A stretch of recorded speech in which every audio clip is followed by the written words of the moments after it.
السلام علیکم ورحمۃ اللہ وبرکاتہ، نحمده ونصلی علی رسولہ الکریم، اما بعد فاعوذ باللہ من الشیطان الرجیم، بسم اللہ الرحمن الرحیم، رب اشرح لی صدری ویسر لی امری واحلل عقدۃ من لسانی یفقہوا قولی۔ سورۃ النساء آیت نمبر 41 سے شروع کریں گے۔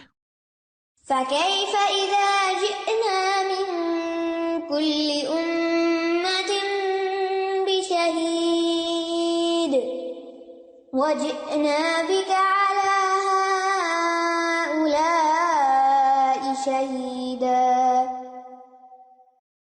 پھر کیا حال ہوگا جب ہم ہر امت میں سے ایک گواہ لائیں گے، اور اے محمد صلی اللہ علیہ وسلم ہم آپ کو ان سب پر گواہ بنا کر لائیں گے۔ فَكَيْفَ تو کیا حال ہوگا، یعنی قیامت کے دن کی ہولناکیوں کا ذکر ہے اور پریشانیوں کا ذکر ہے کہ وہ کیسی پریشانیاں ہوں گی اور وہ کیا حالت ہوگی۔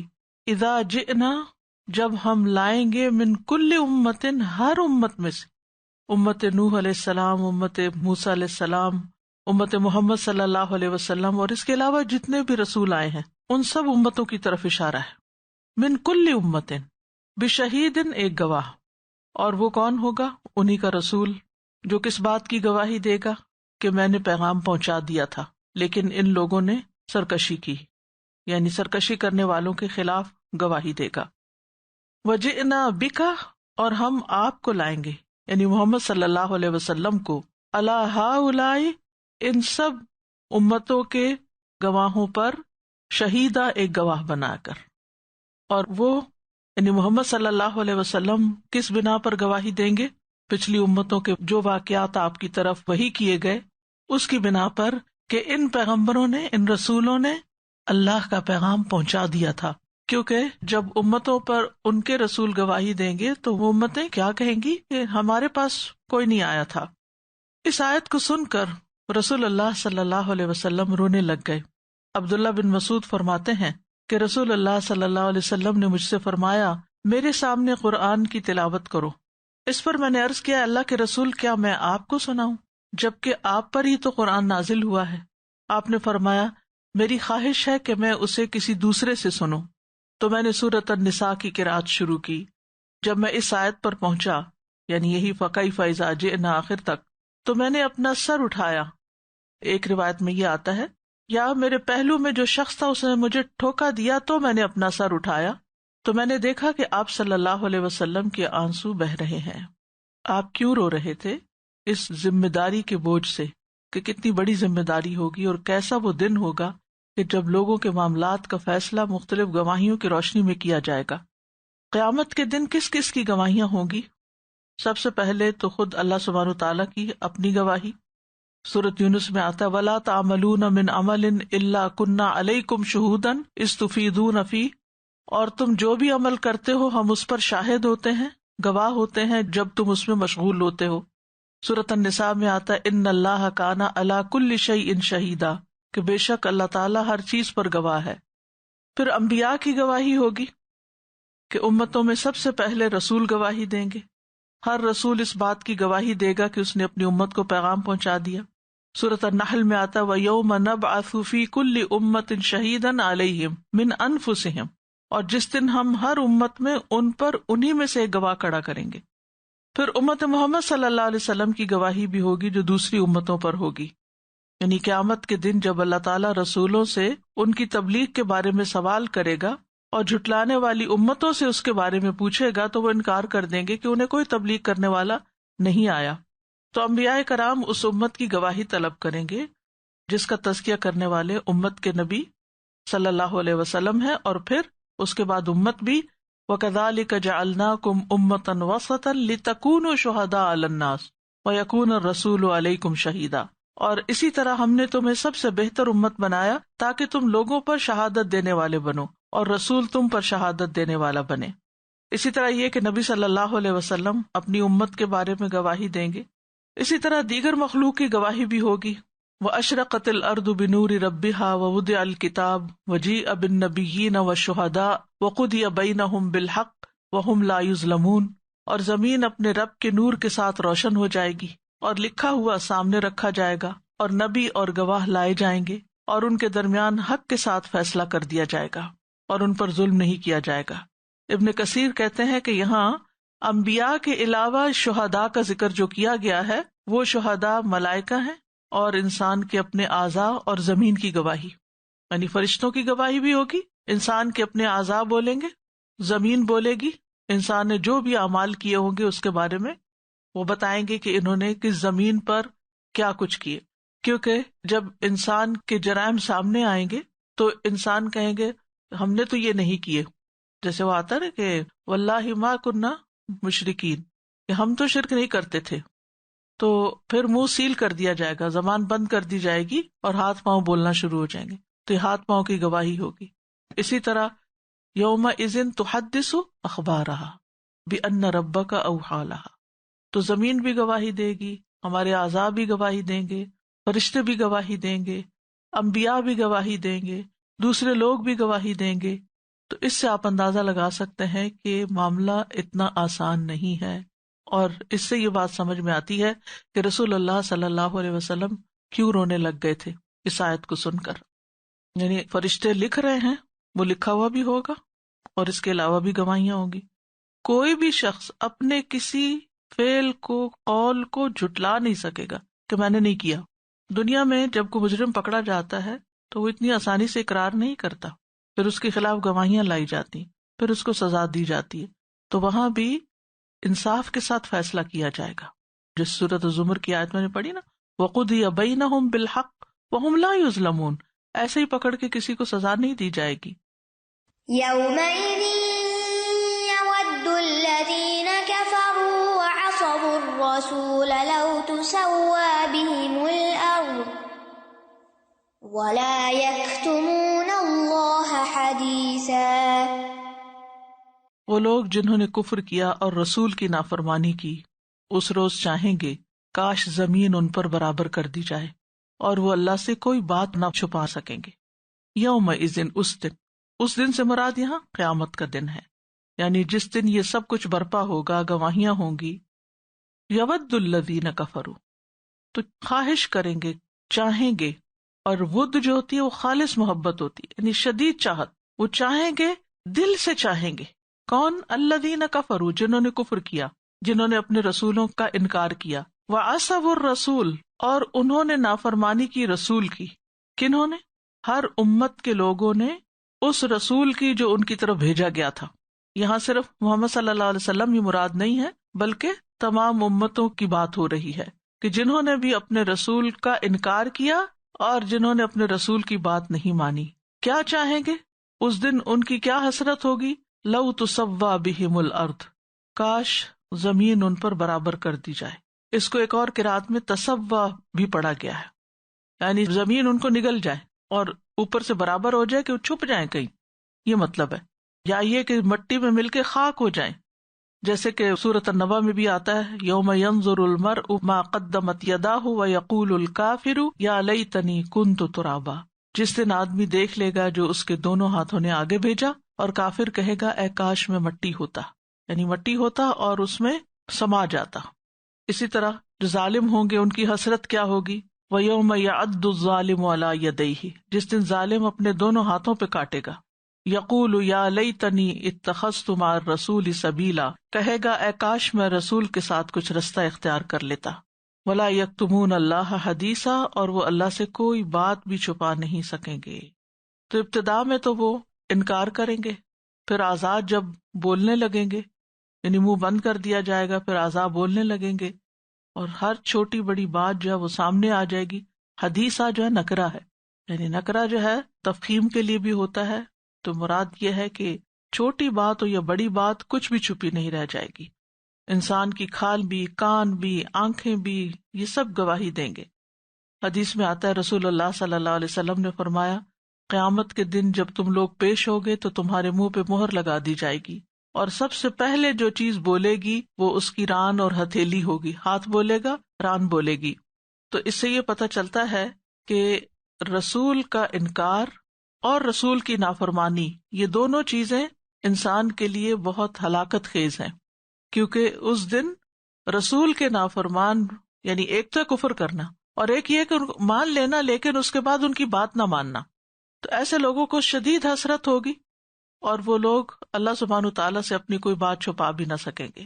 اور ویسے بھی آپ دیکھیے کہ رسول صلی اللہ علیہ وسلم کی نافرمانی کرنے والوں کے لیے قرآن مجید میں سخت وعید ہے۔ سورۃ الاحزاب میں آتا ہے وَمَن يَعْصِ اللَّهَ وَرَسُولَهُ فَقَدْ ضَلَّ ضَلَالًا مُبِينًا، جو کوئی اللہ اور اس کے رسول کی نافرمانی کرے تو یقیناً وہ گمراہ ہو گیا، واضح گمراہ ہونا۔ سورۃ الجن میں آتا ہے وَمَن يَعْصِ اللَّهَ وَرَسُولَهُ فَإِنَّ لَهُ نَارَ جَهَنَّمَ خَالِدِينَ فِيهَا أَبَدًا، اور جو اللہ اور اس کے رسول کی نافرمانی کرے گا تو یقیناً اسی کے لیے جہنم کی آگ ہے، ہمیشہ اس میں رہنے والے ہیں، ہمیشہ ہمیشہ۔ تو بات یہ ہے کہ ہم تو آپ کی امت ہے نا، اور ہمارے اوپر نبی صلی اللہ علیہ وسلم کی اطاعت لازم ہے اور آپ کی فرما برداری لازم ہے، اور وہ بڑے معاملات میں بھی اور چھوٹے چھوٹے معاملات میں بھی۔ مثلا نبی صلی اللہ علیہ وسلم نے مشکیزے سے، وہ جو لیدر بیگ ہوتا ہے، اس سے منہ لگا کے پانی پینے کو منع کیا، کیونکہ اس کے اندر نظر کچھ نہیں آتا کہ کیا ہے، تو ڈائریکٹ نہیں پینا چاہیے، یعنی کوئی بھی ایسی چیز جس کا یہ نہ پتا ہو کہ اس کے اندر کیا چھپا ہوا ہے۔ تو ایک شخص نے اسی طرح پانی پیا اور سانپ نگل لیا، یعنی کسی مقصد کے لیے منع کیا گیا تھا۔ اسی طرح ایک شخص کو آپ نے کہا دائیں ہاتھ سے کھاؤ، اس نے کہا میں نہیں کھا سکتا، تو وہ مرتے دم تک اپنا ہاتھ اپنے منہ تک نہ لے جا سکا۔ تو یہ نافرمانی کی سزا جو ہے کبھی آخرت میں ملتی ہے اور بعض اوقات دنیا میں بھی ملتی ہے۔ يا أيها الذين آمنوا لا تقربوا الصلاة وأنتم سكارى حتى تعلموا ما تقولون ولا جنبا إلا عابري سبيل حتى تغتسلوا وإن كنتم مرضى أو على سفر أو جاء أحد منكم من الغائط أو لامستم النساء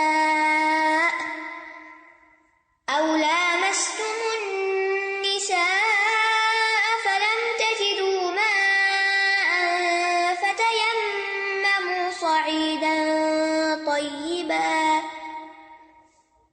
فتيمموا صعيدا طيبا فامسحوا بوجوهكم وأيديكم إن الله كان عفوا غفورا۔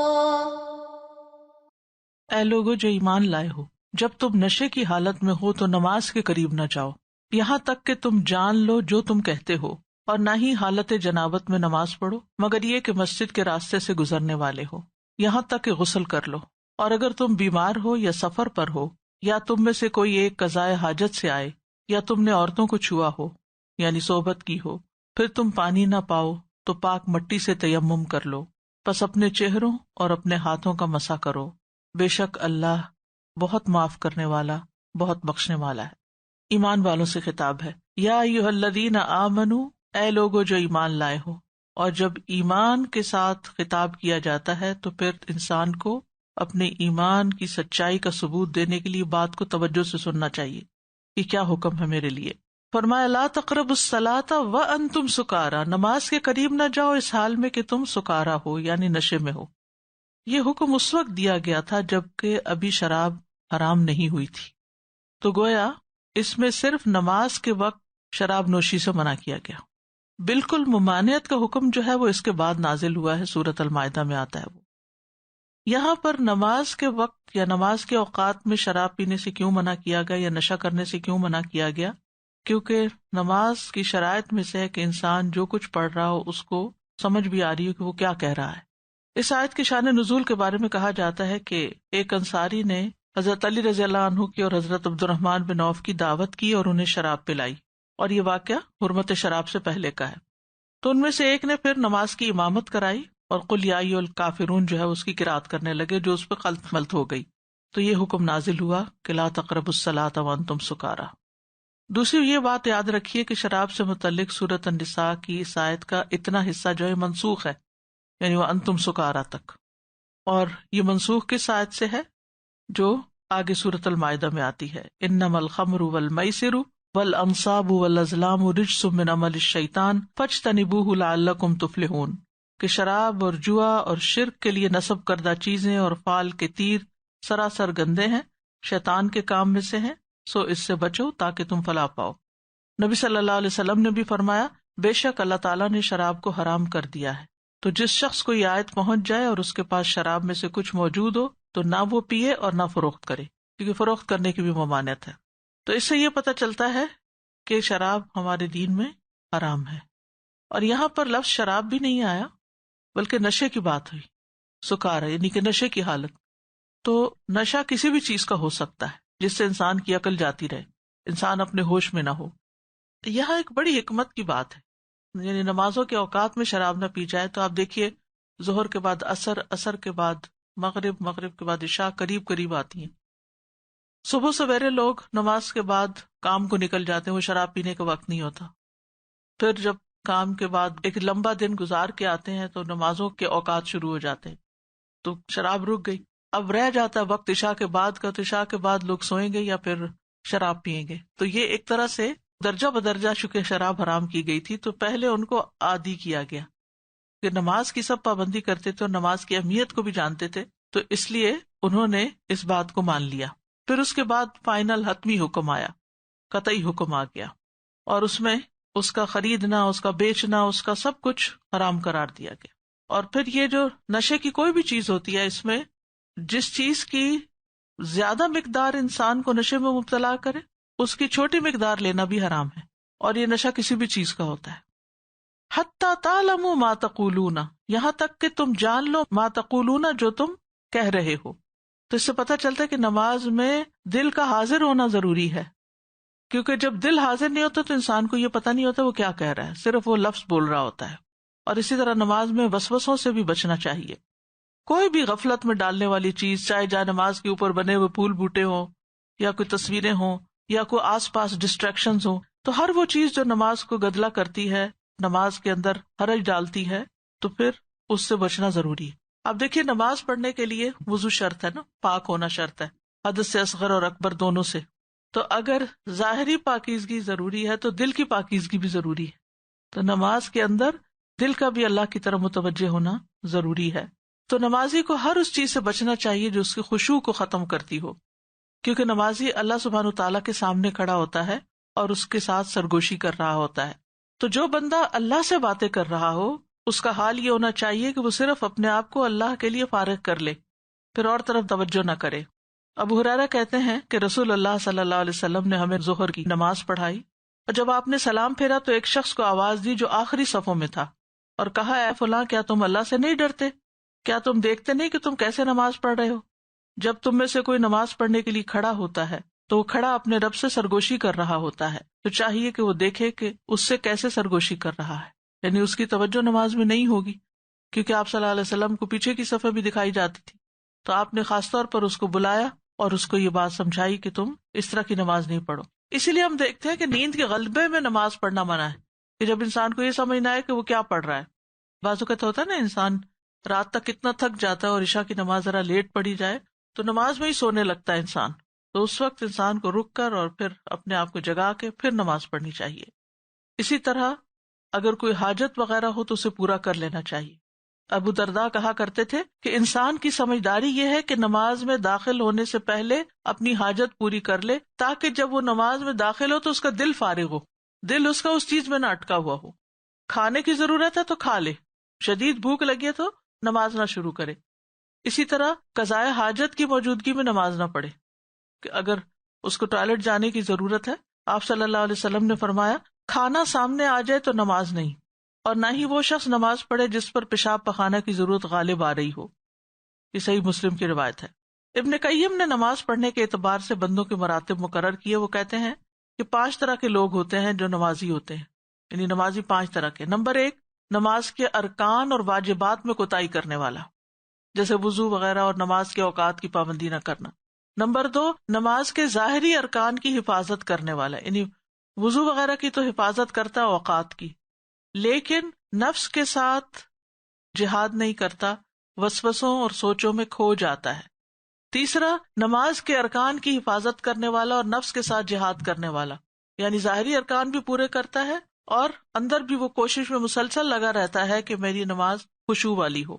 چوتھا ہے نماز میں انتہائی مستغرق، بالکل ڈوب کے پڑھنے والا، ظاہری اور باطنی طور پر وہ اپنی نماز کے ساری چیزوں کو پورا کر رہا ہوتا ہے.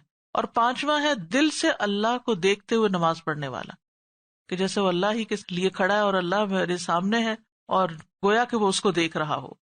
وہ کہتے ہیں پانچوں کے انجام میں فرق ہے.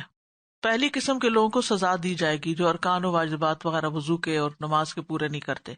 دوسری قسم کے لوگوں کا محاسبہ کیا جائے گا کہ وہ کھڑے تو نماز میں تھے اور ادھر ادھر کی باتیں بس سوچتے ہوئے نماز ختم کر دی انہوں نے.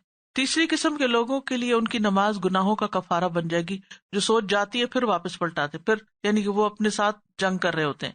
چوتھی قسم کے لوگوں کو اجر و ثواب دیا جائے گا. اور پانچویں قسم کے لوگ اپنے رب کے مقربین میں شامل ہیں، کیونکہ یہی وہ لوگ ہیں جن کے لیے نماز ان کی آنکھوں کی ٹھنڈک ہے. تو جس کے دنیا میں نماز سے آنکھیں ٹھنڈی ہوں وہی قیامت کے دن اپنے رب کے قرب سے آنکھیں ٹھنڈی کرے گا. اور جس کی آنکھیں اللہ کی ہستی کے ساتھ ٹھنڈی ہو تو ہر آنکھ اس سے ٹھنڈی ہوتی ہے، یعنی وہ ہر شخص کے لیے خوشی کا باعث بن جاتا ہے. اور جس کی آنکھیں اللہ کی ذات کے ساتھ ٹھنڈی نہ ہو، یعنی نماز میں اس کو مزہ نہیں آتا اور نماز پڑھنے کو دل نہیں چاہتا، نماز ایک بوجھ ہے، تو اس کا نفس دنیا کے غموں میں ٹکڑے ٹکڑے ہو جاتا ہے. یعنی اللہ تعالیٰ پھر اس کو دنیا میں ہی مختلف چیزوں میں پھنسا کے اس کو پریشانیوں میں مبتلا رکھتا ہے. وَكَانَ أَمْرُهُ فُرُطًا. شراب کی بات کرنے کے بعد، جو کہ ایک نجس چیز ہے، رجس من عمل الشیطان ہے، ناپاک چیز ہے، تو اس سے پاک ہونے کے بعد پھر انسان کو یہ بتایا گیا کہ باقی جسمانی طہارت بھی کتنی ضروری ہے نماز کے لیے. ولا جنوبن، اور نہ نماز کے قریب جاؤ جب تم جنبی ہو، الا عابری سبیل، مگر یہ کہ رستے سے گزر رہے ہو. جیسے تمہیں کوئی کام ہے، مسجد میں کوئی بیٹھا ہوا ہے اور اب تمہیں نہانے کی ضرورت ہے لیکن کام بھی ضروری ہے، تو مسجد کے اندر جا سکتے ہو، جا کے مسجد کسی سے چابی لینی ہے، کوئی چیز بتانی ہے، اعتکاف میں کوئی بیٹھا ہوا ہے، کھانا دینا ہے، لینے جانا ہے کچھ، تو اندر سے گزر کے جا کے اپنا کام کر کے آ سکتے ہو. بعض لوگوں کا گھر ایسے ہوتا ہے، جیسے انصار میں سے کچھ کے گھر ایسے تھے کہ جن کے دروازے جو تھے وہ صحن کی طرف کھلتے تھے مسجد کے، تو پھر نبی صلی اللہ علیہ وسلم نے حضرت ابوبکر کے سوا سب کے دروازے بند کروا دیے تھے. اور کچھ علاقوں میں تعمیرات ایسے بے ہنگم سی ہوتی ہیں کہ وہ رستہ ہی بند کر دیتے ہیں اور ساری جگہ کو مسجد کا حصہ بنا دیتے، تو صورت میں لوگوں کی گزرگاہ بھی مسجد ہوتی ہے، تو ایسے لوگ ناپاکی کی حالت میں بھی مسجد سے گزر سکتے ہیں. حتیٰ تغتسلوا، یہاں تک کہ تم غسل کر لو. یہاں پر لفظ جنوبن جو ہے نا، یہ سمجھنے کی ضرورت ہے تھوڑی سی. جنوب کہتے ہیں بعید کو، دور کو. کل ہم نے پڑھا تھا نا والجار الجنوبی، تو جنب تو پہلو کو کہتے ہیں لیکن جنوب کہتے ہیں دور ہونے کو. تو انسان نماز، روزے وغیرہ سے ناپاکی کی حالت میں دور ہو جاتا ہے، اس سے پھر یہ جنبی کا لفظ بنا ہے. پہلو بچانا جس کو کہتے ہیں نا، کہ دور ہونا. تو جنابت جس کو حدث اکبر بھی کہتے ہیں، بڑی ناپاکی جو جماع کی صورت میں ہوتی ہے یا جماع کے بغیر شہوت کی بنا پر منی نکلنے کی وجہ سے ہوتی ہے یا احتلام کی وجہ سے ہوتی ہے یا پیریڈز، حیض اور نفاس. لیکن مزی کا نکلنا جو ہے وہ جنابت کی حالت نہیں ہوتی. تو مزی اور منی میں فرق ہوتا ہے. تو جنبی ہو یا حائضہ ہو، ان کے لیے مسجد میں بیٹھنا درست نہیں ہے. گزر سکتے ہیں، کام کے لیے جا سکتے ہیں، کیونکہ یہاں عابری سبیل ان کی بات آ رہی ہے. حضرت عائشہ کہتی ہیں کہ رسول اللہ صلی اللہ علیہ وسلم نے مجھ سے فرمایا مجھے مسجد میں سے جائے نماز پکڑا دو، کیونکہ گھر اور مسجد ساتھ ساتھ تھے. تو میں نے عرض کی میں حائضہ ہوں. آپ نے فرمایا تمہارا حیض تمہارے ہاتھ میں نہیں. ٹھیک ہے. فرمایا تھا ناولینی الخمرۃ من المسجد، مسجد سے اٹھا لاؤ، اور وہ جنابت کی حالت میں تھی. تو بعض لوگ مصلی کو نہیں چھوتے یا مسجد میں جانے کو منع کرتے ہیں، تو ایسی بات نہیں. حتیٰ تغتسلوا، یہاں تک کہ تم غسل کر لو، یعنی غسل کر کے پھر عبادت کرو. اور غسل اور وضو جو ہے یہ نماز کے لیے لازم ہے، یعنی دوسرے معنوں میں طہارت جو ہے وہ فرض ہے. عام حالات میں صرف وضو کرنا ہوگا حدث اصغر کی شکل میں، اور حدث اکبر کی شکل میں غسل فرض ہے.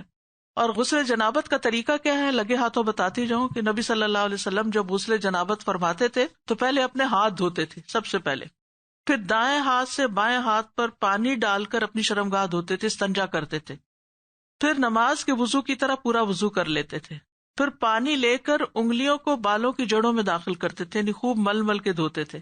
جب آپ سمجھتے تھے کہ آپ نے اچھی طرح جڑوں میں پانی پہنچا دیا یعنی پہلے اس کو گیلا کرتے تھے، پھر اپنے سر پر دونوں ہاتھوں سے 3 چلو ڈال لیتے تھے، پھر سارے جسم پر پانی ڈالتے، آخر میں اپنے دونوں پاؤں دھو لیتے تھے۔ ہمارے یہاں تو شاور ہوتے ہیں، تو اس میں پہلے ٹوائلٹ پہ آپ استنجا وغیرہ کر کے اندر جا سکتے ہیں شاور کی جگہ پر، اور پھر اس کے بعد یہ کہ وضو کر لیں اور نہا لیں، اور سب سے آخر میں پاؤں ضرور دھوئیں۔ وَإِن كُنتُم مَرْضَىٰ، اور اگر تم بیمار ہو، او علی سفر، یا سفر پر ہو، نمبر 1 بیماری، نمبر 2 سفر، او جاء احد منکم من الغائط، یا تم میں سے کوئی ایک رفع حاجت سے واپس آیا ہو، تیسری صورت حدث اصغر، او لامستم النساء، یا تم نے عورتوں سے صحبت کی ہو، چوتھی صورت حدث اکبر، فلم تجدوا ماء، پھر تمہیں پانی نہ ملے، فتیمموا صعیدا طیبا، تو پاک مٹی سے تیمم کر لو۔ اس آیت کے شان نزول کے بارے میں آتا ہے، حضرت عائشہ کہتی ہیں کہ انہوں نے حضرت اسماء سے پہننے کے لیے ہار ادھارا لیا تھا، وہ گم ہو گیا، تو رسول اللہ صلی اللہ علیہ وسلم نے ایک آدمی کو اس کی تلاش کے لیے بھیجا، تو اس نے اس کو پا لیا۔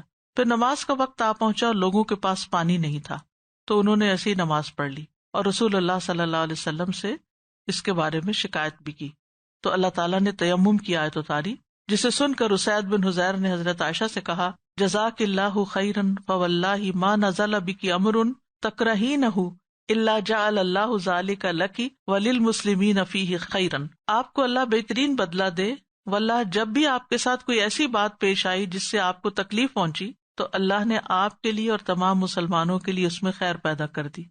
یہ ہار آپ کا گما تھا، اور اس کی وجہ سے پھر وہ پانی کے پاس نہیں اتر سکے، دیر ہو گئی، تو نماز کا وقت تھا وہیں پڑھ لی، اور وہاں پانی نہیں تھا، تو پھر اللہ تعالیٰ نے تیمم کی سہولت اتاری۔ تو یہاں سب سے پہلے ہے وَإِن كُنتُم مَرْضَىٰ، بیمار، ہر بیماری نہیں کہ فلو لگا ہوا ہے یا کوئی اور اس طرح کی چھوٹی موٹی سر درد ہو رہا ہے تو بیمار ہیں ہم، بیماری سے مراد وہ بیماری ہے جس میں وضو کرنے سے نقصان ہوتا ہے یا بیماری میں اضافہ ہوتا ہے، یہ کرائیٹیریا ہے، یا انسان کو نقصان ہوتا ہے یا بیماری بڑھ جاتی۔ نقصان کی شکل کیا ہے؟ جیسے کوئی فوت ہی ہو جائے، تو بیمار ہونے کا اندیشہ بھی ہو تو تیمم کی رخصت ہے۔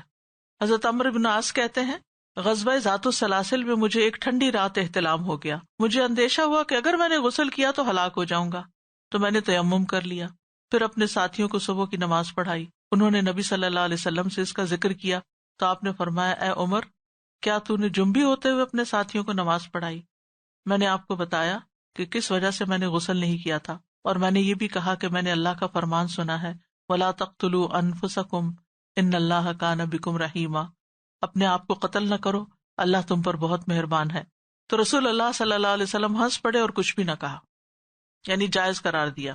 سخت سردی ہو، سفر میں ہو انسان، یا پانی نہ ہو، او علی سفر، یا سفر پہ ہو اور ٹھیک ٹھاک ہو، بیمار نہیں، اب ٹھیک ہے، سفر میں ہے، اور سفر ایسا ہے کہ جس میں پانی یا تو بہت کم ہے صرف پینے کے لیے، یا پھر یہ ہے کہ بالکل ہی نہیں ہے، تو ایسی صورت میں تیمم کی اجازت ہے۔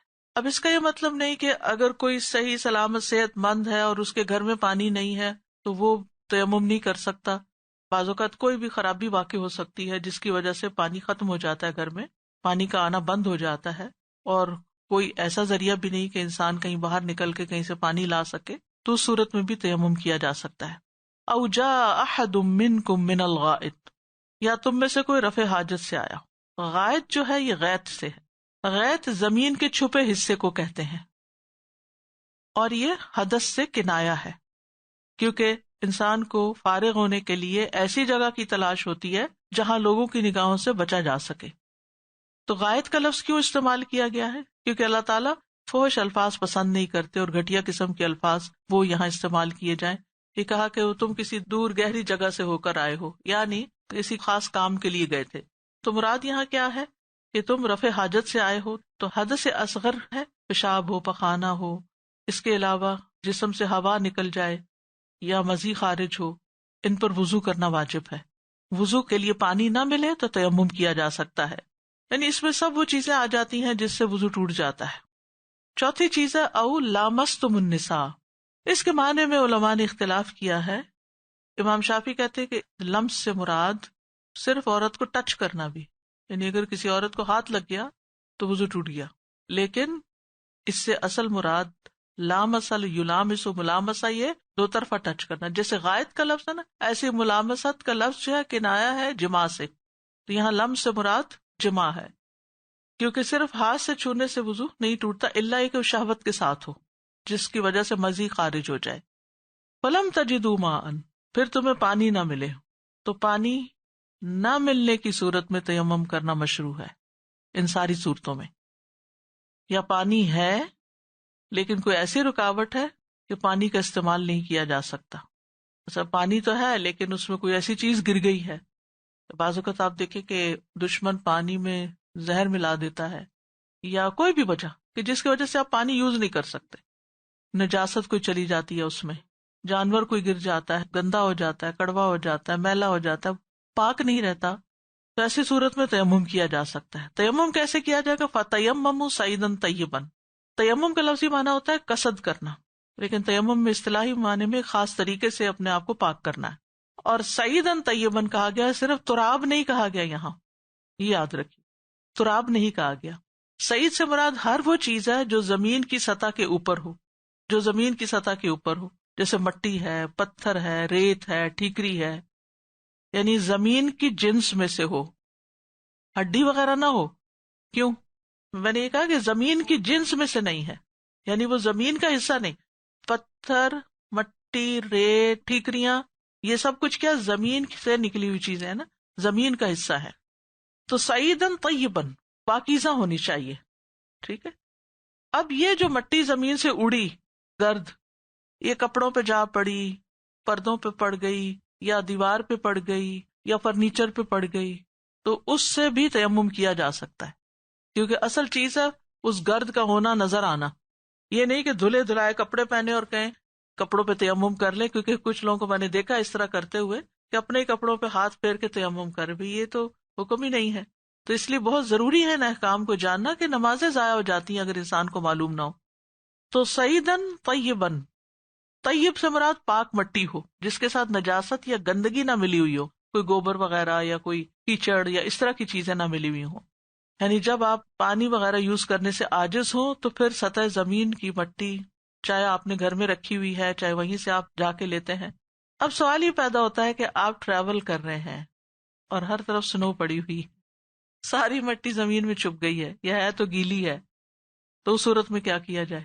امام ابن تیمیہ کہتے ہیں کہ اگر مٹی نہ ملے، ہے ہی نہیں، اویلیبل نہیں، ایسی صورت پیش آ گئی، تو مٹی کے بغیر زمین کے دوسرے اجزاء سے بھی تیمم کیا جا سکتا ہے، جیسے کوئی درخت وغیرہ ہے یا کوئی اور، کیونکہ زمین سے اگا ہوا ہے نا۔ اسی طرح ابن عثیمین سے پوچھا گیا اگر مریض کو مٹی نہ ملے تو کیا دیوار پہ تیمم کر لے یا فرش پر کر لے؟ تو انہوں نے جواب دیا دیوار پاکیزہ مٹی سے ہے، تو اس لیے اگر دیوار پتھر کی ہو یا مٹی کی یا کچی اینٹوں کی، ان سب پہ تیمم کرنا جائز ہے، یعنی جب مٹی نہ ملے۔ جیسے ہماری عام دیواریں کچھ نہ کچھ تو ڈسٹ اڑ کے پڑی ہوئی ہوتی ہے، کیونکہ اصل مقصد مٹی ملنا نہیں ہوتا، اس کو ٹچ کرنا مقصود ہے۔ اسی طرح اگر دیوار پہ رنگ کیا ہوا ہے یعنی مٹی اور غبار بھی ہے اوپر، تو تیمم ہو سکتا ہے۔ لیکن اگر کچھ بھی مٹی اور غبار نہیں تو پھر تیمم عام حالات میں یہاں نہیں کریں گے۔ ہاں اگر کچھ بھی نہیں مل رہا، دیوار پتھر کی بنی ہوئی ہے تو پتھر بھی زمین سے ہی ہے، تو اس صورت میں اس پہ ہاتھ پھیر کے تیمم ہو سکتا ہے۔ لیکن اصل چیز یہ ہے کہ زمین کو چھونا جو ہے یا مٹی کو چھونا ضروری ہے۔ رسول اللہ صلی اللہ علیہ وسلم نے فرمایا زمین کو چھوا کرو کیونکہ یہ تمہارے ساتھ شفقت کرنے والی ہے۔ اور تیمم کا حکم جو ہے یہ مسلمانوں کے لیے اللہ تعالیٰ کی طرف سے ایک آسانی ہے، یہ امت محمد صلی اللہ علیہ وسلم کی خصوصیت بھی ہے۔ آپ صلی اللہ علیہ وسلم نے فرمایا مجھے 5 چیزیں ایسی عطا کی گئی ہیں جو مجھ سے قبل کسی پیغمبر کو نہیں دی گئی تھی، جن میں سے ایک یہ ہے کہ روئے زمین کو میرے لیے سجدہ گاہ اور طہارت کا ذریعہ بنا دیا گیا، یعنی نماز کا وقت آنے پہ پانی نہ ملے، تیمم کریں، زمین پہ ہی کھڑے ہو جائیں، وہیں نماز پڑھ لیں، وہ بھی پاک ہے۔ نبی صلی اللہ علیہ وسلم نے فرمایا جب آدمی کسی جنگل میں ہو اور نماز کا وقت آئے تو اسے چاہیے کہ وضو کرے، پھر اگر پانی نہ ملے تو اسے چاہیے کہ تیمم کرے، پھر اگر اقامت کہے تو اس کے دونوں فرشتے اس کے ساتھ نماز پڑھیں گے، اکیلا ہے وہ، پھر بھی اذان دے، اقامت کہے، اگر اس نے اذان بھی دی اور اقامت بھی کہی تو اس کے ساتھ اللہ کے اتنے بڑے بڑے لشکر نماز پڑھیں گے جن کے کنارے دکھائی نہ دیں گے۔ سبحان اللہ۔ آج کل بھی اگر مسجدیں بند ہیں اور گھروں میں آپ نماز پڑھ رہے ہیں یا کہیں باہر نکلے ہوئے ہیں، اذان دے کے اقامت کہہ کے، چاہے آپ اور آپ کا بچہ یا آپ کی فیملی ہے اور آپ نماز پڑھا رہے ہیں، تو اس کا بھی اتنا بڑا اجر ہے۔ تو اذان کی اپنی ایک برکت ہے. خالی میاں بیوی ہو تب بھی پڑھ سکتے ہیں. بیوی جو ہے وہ پیچھے کھڑی ہوگی اور میاں آگے کھڑے ہوں. فامسحوا بوجوہکم وایدیکم. اب تیمم کا طریقہ بھی بتا دیا گیا یہاں. سبحان اللہ. یعنی تیمم کا طریقہ کیا ہے کہ ایک مرتبہ ہاتھ زمین پر مار کر، صرف ایک مرتبہ ہاتھوں پر پھیرے جائیں. کیسے؟ پہلے لیفٹ ہینڈ رائٹ ہینڈ پر یوں اوپر، پھر رائٹ جو ہے وہ لیفٹ کے اوپر یوں بس، اور پھر چہرے کو. اور اگر کسی نے پہلے چہرہ کیا اور پھر ہاتھ تو بھی ٹھیک ہے. یہ کہا گیا ہے کہ جب زمین کو چھو لیا جائے تو ہاتھوں میں پھونک مار لی جائے، یعنی ہتھیلی کے اندر پھونک مار لی جائے تاکہ ایکسٹرا مٹی جھڑ جائے، اور اس کے بعد چہرے پہ پھیرا جائے، اور پہلے بائیں سے دائیں اور پھر دائیں سے بایاں ہاتھ. یعنی پوری کونی تک جانے کی ضرورت نہیں، کیونکہ یہاں پر ایدی ید کا لفظ استعمال ہوا، اور وضو میں الی المرافق کا لفظ آیا. دونوں میں فرق ہے. یاد رکھیے جنابت کا غسل ضروری ہے اگر کرنا، اور پانی نہیں ہے تو اس صورت میں بھی تیمم سے نماز پڑھی جا سکتی ہے. یا اگر کوئی عورت پیریڈ سے فارغ ہوئی ہے اور بیمار بھی ہے، شدید بخار ہے اور نہانا بھی ضروری ہے، تو نماز نہیں قضا کرے، تیمم کرے اور نماز پڑھ لے. غسل اور وضو دونوں کی جگہ ایک تیمم کافی ہوگا. اور اس کی دلیل بھی ہے، رسول اللہ صلی اللہ علیہ وسلم نے ایک شخص کو دیکھا جو الگ کھڑا تھا. اس نے لوگوں کے ساتھ نماز نہیں پڑھی تھی. آپ نے فرمایا اے فلاں تجھے کیا ہوا، تو نے لوگوں کے ساتھ نماز نہیں پڑھی، کیا عذر تھا؟ اس نے کہا اللہ کے رسول مجھے جنابت لاحق ہو گئی اور میرے پاس پانی نہیں. آپ نے فرمایا تو مٹی استعمال کر لیتا، وہ تیری ضرورت کے لیے کافی تھی. اور اس سلسلے کی آخری بات یہ کہ پانی ملتے ہی تیمم ختم ہو جاتا ہے. رسول اللہ صلی اللہ علیہ وسلم نے فرمایا بے شک پاک مٹی مسلمان کے لیے طہارت کا باعث ہے، اگرچہ وہ 10 سال تک پانی نہ پائے. پھر جب وہ پانی پا لے تو اپنی کھال پر بہائے، یعنی نہائے، یہی اس کے لیے بہتر ہے. ان اللہ کان عفوا غفورا. بے شک اللہ تعالیٰ بہت معاف کرنے والا، بہت بخشنے والا ہے. عفو کا معنی ہوتا ہے مٹا دینا، اور مغفرت کا مطلب ہوتا ہے ڈھانپ دینا، یعنی گناہوں کا ڈھانپ دینا. تو عفو جو ہے مغفرت سے زیادہ بلیغ ہے.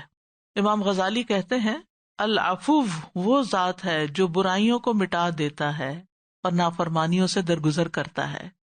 اس اعتبار سے الغفور کے قریب قریب ہے، لیکن عفو غفور سے زیادہ بلیغ ہے، کیونکہ غفران پردہ پوشی کو بتاتا ہے، یعنی ڈھانپ دیا ہے اندر نیچے لیکن اوپر سے چھپا دیے، اور عفو جو ہے اس میں مٹا دیے ہے ہی نہیں، وائپڈ آؤٹ. تو اللہ سبحانہ تعالیٰ کی مغفرت کا تقاضا ہے کہ بندے کو پھر سزا نہ دی جائے. جب بندے کو اللہ تعالیٰ معاف کر دیتا ہے تو پھر سزا نہیں دیتا، اور جب اللہ سبحانہ تعالیٰ معاف کر دیتا ہے تو پھر بندوں کا بھی کام ہے کہ وہ دوسروں کو معاف کریں اور ایک دوسرے کو ان کی غلطیوں پر تانے نہ دیتے رہیں.